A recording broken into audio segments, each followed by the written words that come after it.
Today's Broncos Breakdown is presented to you by BetQL. It's the #1 app and service out there to compare betting odds across the face of the universe. So check them out. Get 25% off when you use the link at the bottom of your screen, along with the promo code CHATBroncos. All the information you need is in the comments and the description of this video. Let's get into it. Broncos and Browns, Week 7 recap.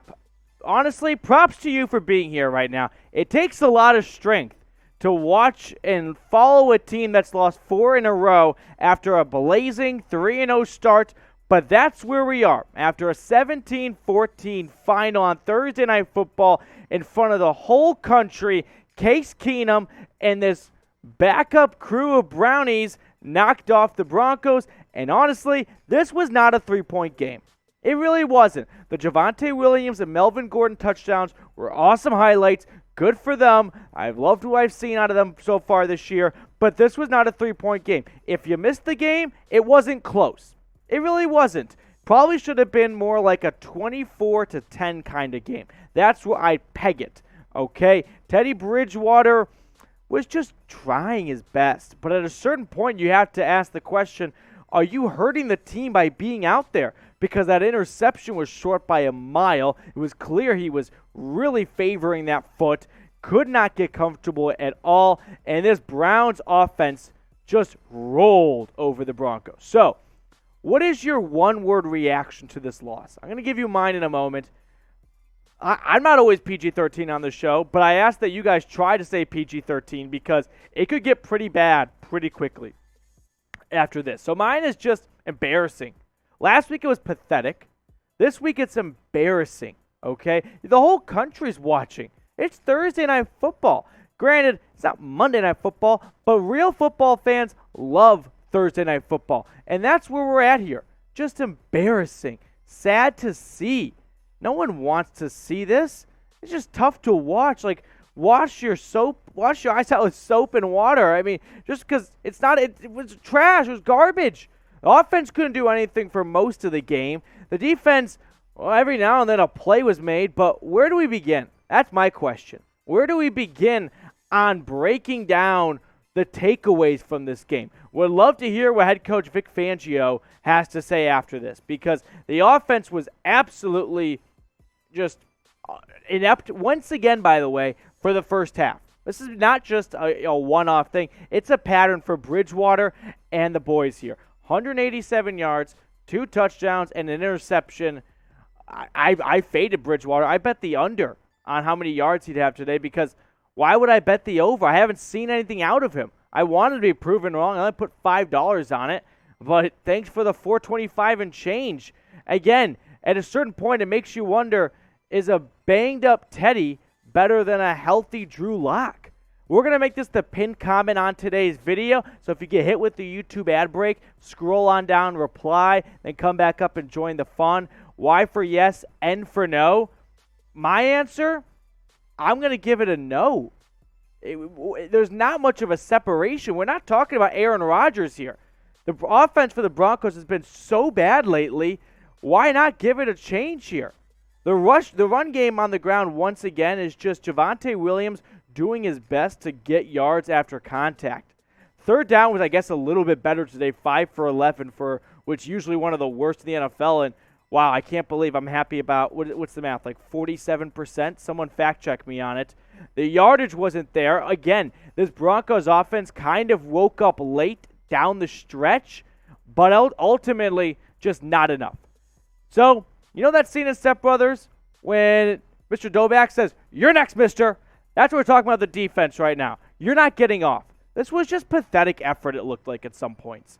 Not much going on. I'm gonna tear him a new one, honestly. Before we do that, though, quickly, BetQL, today's presenting sponsor. They've got great deals for you guys. They give you guys such great bets each and every single week. They begin hot lately. They don't cool down for football, but you can get 25% off when you use the link at the bottom of your screen along with the promo code CHATBroncos.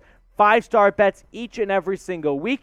Just check them out. Listen to guys, you're paying a month's worth of a cup of coffee, and you can take that money and actually make money over your bookie this fall.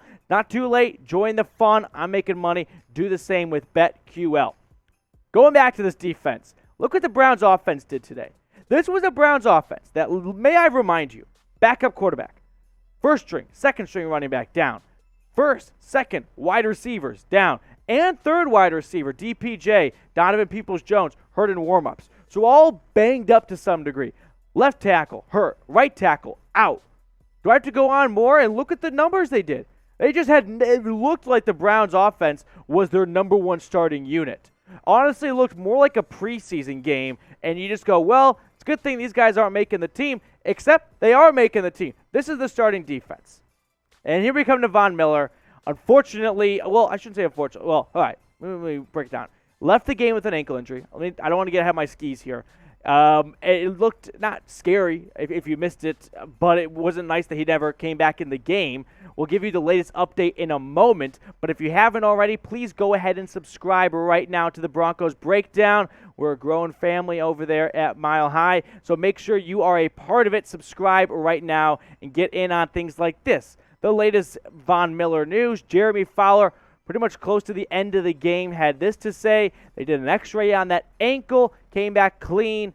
Clearly it looked like the Broncos just go, why bother push it? We're not going to force anything. It looks like he'll be able to go in the future. This game, even though it's a 3-point game, does not feel like a 3-point game. But what is your concern level if Von Miller has to miss some serious time? I debated putting this question up there because it looks like he'll be good to go for Week 8, especially on a long week, so at least you have that in your back pocket. But if Von's out, there's no one. There's no one you could really confidently say has been fun to watch this year. People have had moments, but no one's been consistent. But a fun moment was this guy out of Ohio State, Jonathan Cooper. Since Bradley Chubb has gone down and Mincy earlier, no one has really stepped in for that second pass rusher spot.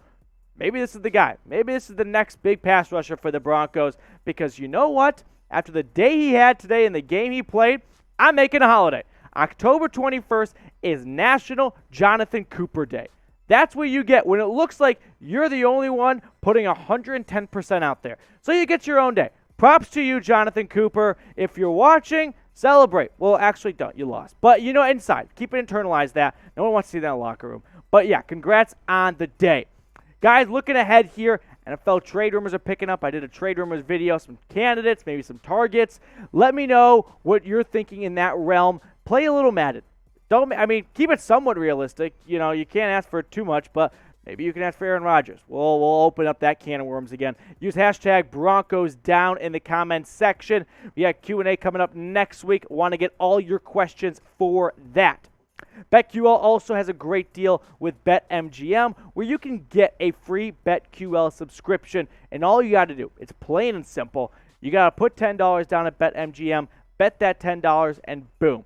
When you use the link, you use the promo code, you follow the steps I have outlined in the comments and the description of this video, you got a free BetQL subscription service. Guys, take the 5 minutes to do it so that way you can have, actually be in the green for once on Sunday and not in the red, and start getting Venmos into your account and stop sending them out to strangers in Latvia. All right, next one up here. Where does Denver go from here? This is a fun conversation for absolutely no one. You open up the season with a 3-game win streak, feeling pretty good about yourself.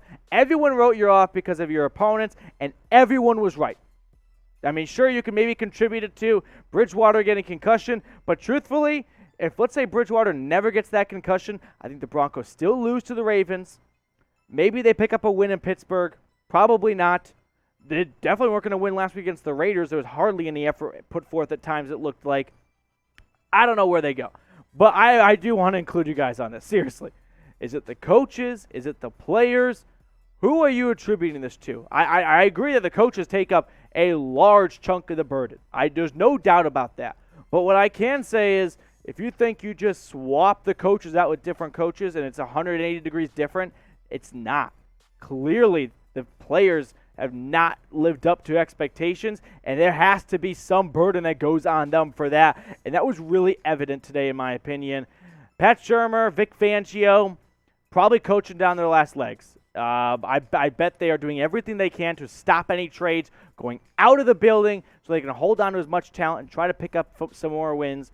I swear to God, if Fangio just somehow pulls out like a 9-8 season, we got the schedule coming up here and keeps his job, what are we doing? We're just wasting time.